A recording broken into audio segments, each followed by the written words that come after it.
Bismillahirrahmanirrahim. Assalamu alaikum dear students. I am Feroz Shah from QCA physics teacher. Dear students, मैं coming paper के लिए कुछ important points आपके साथ share कर रहा हूँ सेकेंड ईयर फिज़िक्स के पेपर के लिए. फर्स्ट ईयर फिज़िक्स के लिए सर इज़हार ने डिस्कशन की थी. सेकेंड ईयर पेपर के लिए मैं कुछ पॉइंट्स, कुछ ट्रिक्स आपको बता रहा हूँ कमिंग पेपर के लिए. मैं अगर आप गौर से देखें तो मेरे जो इम्पोर्टेंट पॉइंट्स हैं उसमें देखो मैंने सेकेंड और थर्ड लिखे हैं, क्योंकि स्टूडेंट्स को हम 3 कैटेगरीज में डिवाइड कर सकते हैं. फर्स्ट कैटेगरी वो है जो 100% मार्क्स के हकदार होते हैं और तलबगार होते हैं, और वो स्टूडेंट्स को कोई इम्पोर्टेंट की ना ज़रूरत होती है और ना कोई उनको इम्पोर्टेंट बता सकता है, क्योंकि 100% कोई चीज़ गेस नहीं होती, ना जज हो सकती है. वो मेहनत और फुल कोर्स कवरेज से ही हो सकता है. तो जो फर्स्ट कैटेगरी के स्टूडेंट्स हैं वो बुक के फर्स्ट पेज से लेकर बुक के लास्ट पेज तक सब कुछ उसे पता होगा, उसे आता होगा, उसके कॉन्सेप्ट्स उसे पता होंगे, उसके इन्फॉर्मेशन, उसकी नॉलेज उसके माइंड में होगी, और डेफिनेटली फिर वो 100% मार्क्स लेगा भी और उसका हकदार भी है.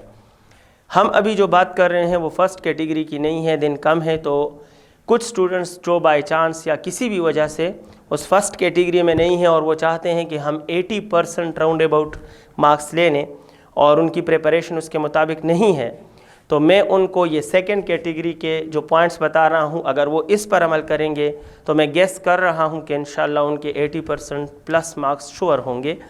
और फिर भी गेसिंग है, थोड़ा ऊंच नीच हो सकती है, लेकिन इंशाल्लाह होंगे. Experience matters.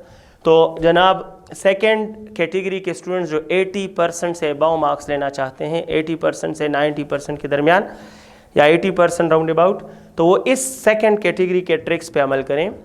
फिर जो इस पे भी अमल नहीं कर सकते, जिनकी तैयारी इतनी भी नहीं है कि वो इन डेज़ में इन पॉइंट्स को जो मैं यहाँ डिस्कस करूँगा वो भी कवर कर सकें, तो थर्ड कैटेगरी के स्टूडेंट्स जो कहते हैं कि सर पेपर पास हो जाए या 60 to 70% या 65% मार्क्स हमें मिल जाएं और हम उसके लिए प्रिपरेशन करना चाहते हैं, तो उनके लिए ये सारे इम्पोर्टेंट पॉइंट्स हैं या इम्पोर्टेंट टॉपिक्स हैं. वो सिर्फ इन पॉइंट्स तक महदूद रहें और इन पॉइंट्स या इन टॉपिक्स को कवर करें. ये पूरे बुक में, सेकेंड ईयर के पूरे बुक में कंपलसरी टॉपिक्स हैं, वो सिर्फ इन पर फोकस करें, तो इंशाल्लाह उनकी जो डिमांड है कि 65 to 70% हमारा पेपर कवर हो जाए और हमारे पास दिन कम है और पूरे साल का कोर्स है, तो उनका ये मसला सॉल्व हो जाएगा. Let me explain. First category students की बात नहीं हो रही, 100% मार्क्स वाली की बात नहीं हो रही. उनको फुल कोर्स कवर करना आता है और कवर कर चुके होते हैं और कवर करना पड़ता है. सेकेंड कैटेगरी के जो 80% के राउंड अबाउट मार्क्स या इससे थोड़ा अबव या लिटिल बिट कम, तो उनके लिए जनाब मैं बताता चलूँ ट्रिक क्या है कि आपका पूरा पेपर जो है, आपने ध्यान देना है, 4 पार्ट्स पे मुश्तमिल है. इसमें प्रैक्टिकल के आपके 15 मार्क्स हैं. तो आप सब जानते हैं कि आपने एक अच्छी सी कॉपी बनानी होगी, प्रॉपर साइन शुदा कॉपी होगी, वो लेबॉर्ट्री लेके जानी होगी, एग्जामिनर को दिखानी होगी, और उसके क्वेश्चंस के 50% भी आप आंसर दे पाए वाइवा के, तो 15 में से 12 और 13 हर एक को मिलते हैं. प्रैक्टिकल में आप सब जानते हैं, तो 12 और 15 ऑलरेडी उसमें ले लेंगे. मतलब इसमें मिनिमम आपके 12 आते हैं. अगर आप थोड़ा सा भी प्रिपेयर होके जाएं, वो प्रैक्टिकल या प्रैक्टिस के नाम वगैरह जान लें, तो आपके 14-15 भी मिल सकते हैं. बाकी भी आपको मालूम है मेथड. इट मीन के प्रैक्टिकल में आपके मार्क्स आसानी से 10+ आ सकते हैं, तो 10+ इसमें आसानी से आ सकते हैं. Second part of paper is MCQs, और आप जानते हैं कि आपके बुक में, आपके पेपर में 18 नंबर के MCQs हैं. तो भाई आप ऐसा करें, सबसे फर्स्ट स्टेप, प्रैक्टिकल तो बस बात की बात है, तो first step for the paper आपका ये होगा कि आप एक्सरसाइज में जितने MCQs हैं समझ सकते हैं, बहुत अच्छी बात है. नहीं समझ सकते तो हर एक्सरसाइज के आखिर में जो MCQs हैं वो बमा विद आंसर, करेक्ट आंसर याद करें. जैसे कि पहला ऑब्जेक्टिव है उसमें एनर्जी टीक है, सेकंड ऑब्जेक्टिव है फ़र्ज़ करो उसमें +10 कूलम टीक है, थर्ड ऑब्जेक्टिव है लेट अस सपोज उसमें 20 वोल्ट टीक है. थर्ड ऑब्जेक्टिव जो था उसका स्टेटमेंट याद रखिए कि अगर ये स्टेटमेंट आ गया तो इसका आंसर है फ़र्ज़ करो potential difference remain same.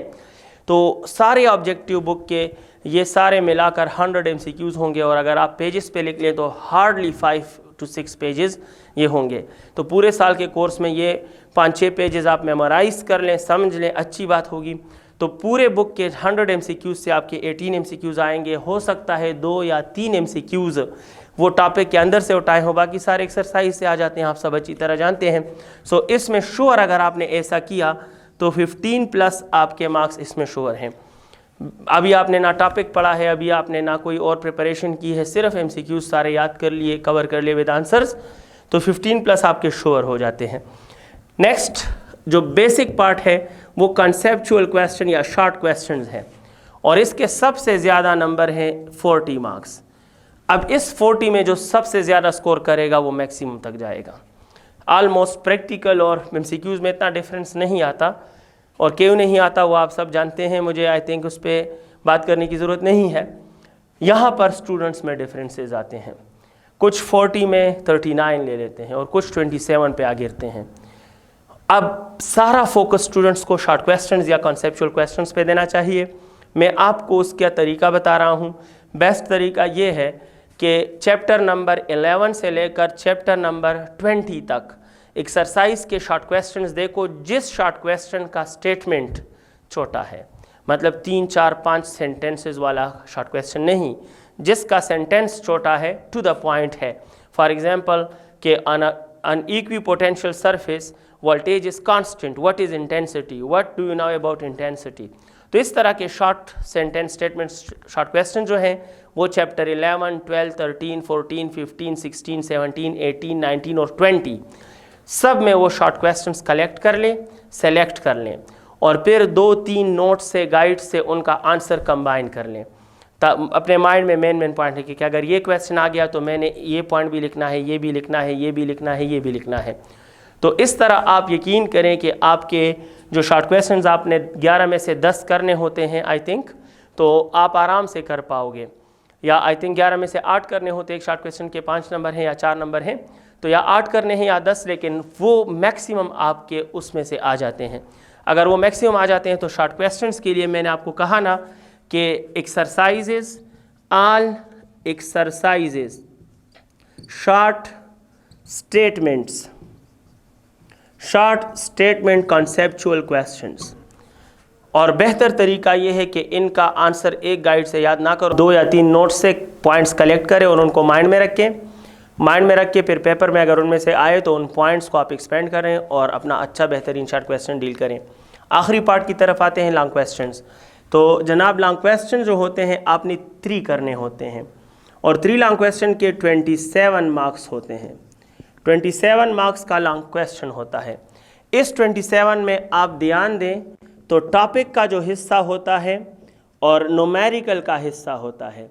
Numerical और टॉपिक 2 हिस्से इनके होते हैं, टॉपिक और न्यूमेरिकल। ज़्यादातर स्टूडेंट जो टेंशन में होते हैं, जो हमसे कांटेक्ट करते हैं, वो न्यूमेरिकल के लिए हैं। बट यहाँ मैं आप बहुत इंपॉर्टेंट पॉइंट की तरफ आपका फोकस बढ़ा रहा हूँ। पूरे बुक के न्यूमेरिकल 100 पेजेस से ज़्यादा पे सॉल्व होते हैं और काफ़ी मुश्किल हैं। सच कहूँ तो टॉपिक से न्यूमेरिकल मुश्किल हैं, बहुत आसान भी हो उनमें, लेकिन जो मुश्किल है वो वाकई में मुश्किल है। तो स्टूडेंट का इतना टाइम लगता है उसको कवर करने में, और इतने से मार्क्स हैं पेपर में। उसके कितने मार्क्स हैं आपको पता है? तो इन 27 में सिर्फ 8 नंबर जो हैं, सिर्फ 8 मार्क्स, सिर्फ 12 मार्क्स आपके न्यूमेरिकल के हैं। सिर्फ 12 मार्क्स न्यूमेरिकल के हैं। पूरे पेपर में 12 नंबर के न्यूमेरिकल आते हैं। अब अगर आप एक भी न्यूमेरिकल ना पढ़ो तो बाज़ औक़ात इतने आसान न्यूमेरिकल आ जाते हैं, जैसे f = k q1 q2 / r² से सॉल्व होता है, तो आप वहाँ बैठकर आराम से टिक कर लोगे। तो मतलब ये 12 का 12 मार्क्स आपके रिस्क में नहीं होते, ये रिस्क में नहीं जाते। आप ना भी पढ़ो तो कोई ना कोई न्यूमेरिकल आप आराम से हल कर लेते हो, क्योंकि ईजी आते हैं, अक्सर वो काफ़ी मुश्किल नहीं आते। तो इसके बरक्स आप टॉपिक प्रिपेयर करो, क्योंकि टॉपिक के लिए कितने मार्क्स हो गए? 27 से 12 हटा दें तो आपको मिलेंगे जनाब, 27 से 12 हटा दें तो इट इज़ 17, 15। टॉपिक के आपके 15 नंबर हैं। अब 15 नंबर के लिए पूरे बुक के टॉपिक ना पढ़ो। यहाँ जो मैंने इम्पोर्टेंट टॉपिक्स मेंशन किए हैं, ये टॉपिक इन 15 नंबर के लिए पढ़ो। आप यकीन करें इंशाल्लाह इनमें से आपके वो टॉपिक कवर हो जाएंगे। तो आप देखें, सिर्फ ये 12 में कह रहा हूँ, इसको स्किप करो। इसमें से एक आध न्यूमेरिकल आप आराम से वहाँ खुद बैठकर सॉल्व करोगे, क्योंकि इतनी ईजी आ जाते हैं। बाकी इन 15 से अगर आपके 12 भी आ गए, 12 प्लस भी, तो 12 प्लस 12 और 30 ये हो गए जनाब 42। और आपके 15, तो 15 प्लस ये हो गए या 15 हो गए तो 52, 55, 56 और 10, मतलब आप 76, 78 या 80 तक इजीली पहुंच सकते हो। और एक आध न्यूमेरिकल टिक करो तो यू विल क्रॉस 80% ईजीली, थोड़ा एक्स्ट्रा करो तो 100। आखिरी बात बता रहा हूं, जो थर्ड कैटेगरी के स्टूडेंट है जो ये भी नहीं कर सकते तो वो सिर्फ ये टॉपिक पढ़ें और इन टॉपिक से रिलेटेड कंसेप्चुअल क्वेश्चंस पढ़ें और इन टॉपिक से रिलेटेड न्यूमेरिकल पढ़ें। जो थर्ड कैटेगरी के स्टूडेंट्स हैं वो सिर्फ ये टॉपिक, इनके क्वेश्चन, शॉर्ट क्वेश्चंस और इनसे वाबस्ता 3-4 आसान न्यूमेरिकल, उनका पेपर 60% प्लस हो जाएगा। Thank you very much, wish you all the best.